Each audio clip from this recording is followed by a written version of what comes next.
Hi everybody, this is Jeremy Dunham, Editor-in-Chief of the IGN PlayStation team, and today we're looking at Bully. Of course, of all the misrepresented software out there, Rockstar's Bully is definitely one of the most targeted. It's been hailed as the Grand Theft Auto in high school, a Columbine simulator, and other monikers, but these are all by opponents who actually haven't played it yet.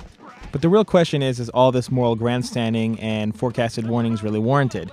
And more importantly, is the game even good enough to deserve this much press to begin with? The answer to the first question is no. Bully isn't any more inappropriate than what's on TV. While the game is packed with an abundance of off-color humor and some gross situations, the material here doesn't really stray too far to line. The answer to question number 2 is a little less controversial. Yes, Bully is good enough to deserve its heavy press. Though we've seen this sort of open-ended, mission-based world design from Rockstar before, Rockstar Vancouver has tweaked the gameplay enough to make it a unique experience with that familiar feeling. If you've played Grand Theft Auto before, or any of its clones, then you should have no problem picking this up and playing it right away.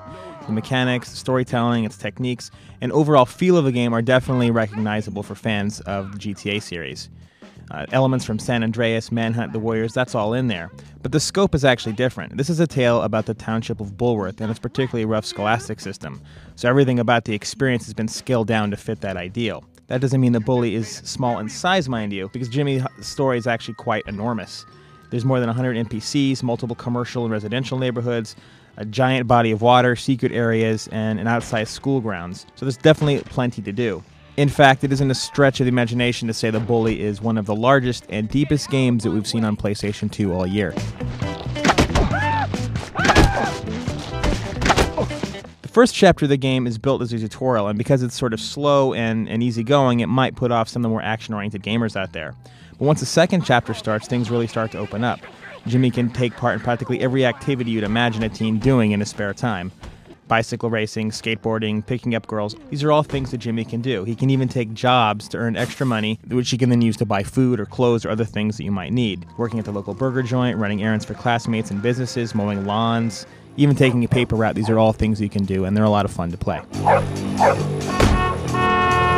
Most of Bully's main missions and side jobs are all played out the same way, either with the third-person fetch questing or hand-to-hand pressure-sensitive combat. You'll spend most of your time locating, delivering packages, escorting friends, or exploring the township of Bulworth, compared to beating people up. But when the time does come to throw down, you'll still have plenty of tools to go with. Along with the basic punches and kicks, you'll also be able to upgrade your fighting acumen by attending gym class, delivering transistor radios, an old Korean war vet who teaches you moves, or by hopping into a boxing ring with a bunch of preppies. By the end of the game, Jimmy is a well-rounded anti-troublemaking machine who can give better than he can get. And you're not limited to just kicks, punches, and throws either. Jimmy can also use weapons like eggs, firecrackers, stink bombs, cricket bats, fire extinguishers, and even a slingshot with a sight scope on it. It's pretty badass. Strong combat is all fine and good, but if you don't have any enemies to test your skills against, it really doesn't matter.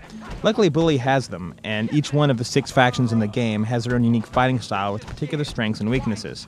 When you throw in the boss fights, some pretty aggressive AI, and helpers to fight alongside you, you've got pretty much everything you need for some real fun brawling. Sadly, it's not as difficult as other action games, but it's still fun. Of course, the real trick is finding the time necessary to seek out new missions and battle your would-be oppressors. Attending both morning and afternoon classes is a must for Jimmy if he doesn't want to get busted for truancy or learn the more advanced skills. But this system deserves kudos and criticisms. On the one hand, it's great to see Rockstar promoting the need for students to attend class by making them useful to in-game skill building, but after you've bested 5 sessions in all 6 classes, there's really not a reason to go back. This sort of setup may be ideal for finding side missions, but it makes the scholastic component feel a little bit under-realized.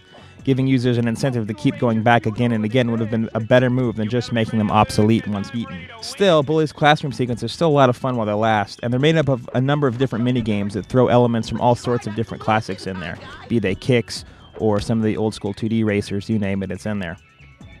There are a number of other distractions worth mentioning, too. There's, on top of the fake arcade games we've already mentioned, there's also a traveling carnival you can visit, complete with attractions and rides that you can hop on and fly around in. You can trade all the tickets you've earned for prizes. You can even hop in the boxing ring and fight a Punch-Out style match against preppies who challenge you. What stands out above all else in Bully, though, is its storyline and presentation. It's sort of become the standard in other Rockstar titles for it to set the bar in terms of characterization and humor, but in Bully, both of those components are top-notch.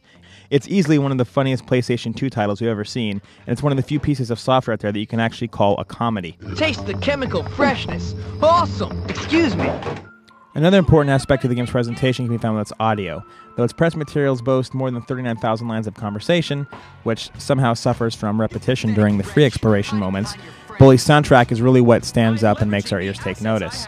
It's subtle, mischievous, entirely original, and it's really worth listening to. Darby, here's some more tactics for you, poor boy. Now, if you're a graphics whore, then Bully's visuals are just a step below its acoustic presentation. But because of the game's narrower focus and fewer characters, the Grand Theft Auto engine that it uses benefits from a higher level of detail than we've seen before. Buildings, indoor locations, outside environments, weather effects, all these things are of the utmost quality and help show off Rockstar's best-looking PS2 game since Manhunt. Unfortunately, there are a few camera problems here and there, especially when you're on the BMX driving or walking some of the tighter indoor environments, but overall, it's made better by an exceptional art style and the aforementioned details. Now, with all the praise that we've given Bully compared to its criticisms, one might wonder if there's actually anything significant that gave us problems. There actually was, most especially the large amount of backtracking they have to undertake. Players are going to spend a colossal amount of time hopping from one end of the map to another, even if they focus solely on the story-related objectives. There were also a few rare instances where we encountered bugs like activating a couple of missions which stopped working midway for no reason. It wasn't bad considering our experience and the time we put into it, roughly 40 to 45 hours, but with nearly 3 years of development time and a smaller scale than GTA, it was still surprising to see. But overall, Bully is an interesting game. Leading up to its release, it really didn't receive the gameplay coverage or high-end expectations from insiders that Grand Theft Auto usually does. And yet, somehow, it still kept that franchise's reputation for excessive violence and adult behavior. That's why I think that in a lot of ways, Bully is going to surprise people with what it is. It's much better and funnier than what people are giving it credit for, while still coming across as much tamer than those who feared it expected it to be. Regardless, Bully is a great, well-crafted action game that has one of the best senses of humor around and dozens of hours of fun. What's that mean for you? That means an 8.9 out of 10 from us, and to check out the full written review, check out IGN.com, and we'll see you next time.